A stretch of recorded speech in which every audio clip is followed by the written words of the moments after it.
ng dagdag bakuna ang Pilipinas sa COVAX facility dahil paubos na ang mga bivalent COVID-19 vaccines ng bansa. Paalala ng Department of Health, huwag maging kampante sa virus kahit pa halos back to normal na ang sitwasyon ngayong pandemya. Nasa frontline ng balitang yan, si JC Cosico.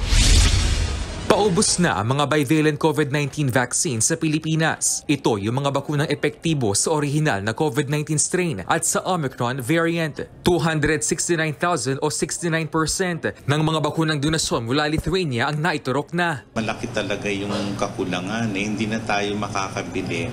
Kaya nag-aantabay tayo na merong magdodonate po sa atin ng bivalent COVID vaccine.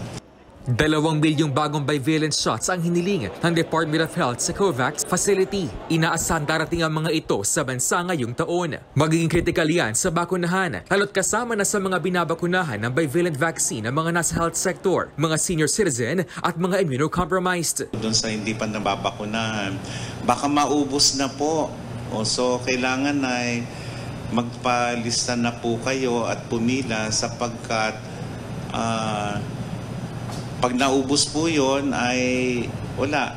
Yung susunod po ay mag-aantay po tayo. Paalala ng Health Department, di dapat makampante kahit na halos back to normal na ang pamumuhay sa Pilipinas. Buhay na buhay pa rin daw ang virus. Di pa po tapos yung pandemic.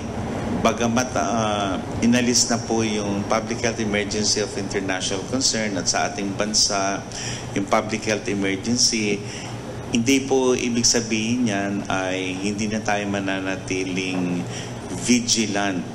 Katunayan, nakapagtala na ng 12 kaso ng Omicron subvariant EG.5 o mas kilala bilang Aries. Yan ang variant na dahilan ng surge sa ibang bansa. Yan ay binabantayan sapagkat ang una naming nakalap na impormasyon ay lubhang nakakahawa. Umuubra pa rin yung bakuna na meron tayo at hindi naman ganong karami ang nagkakaroon ng serious o complicated illness dahil sa strain na yan.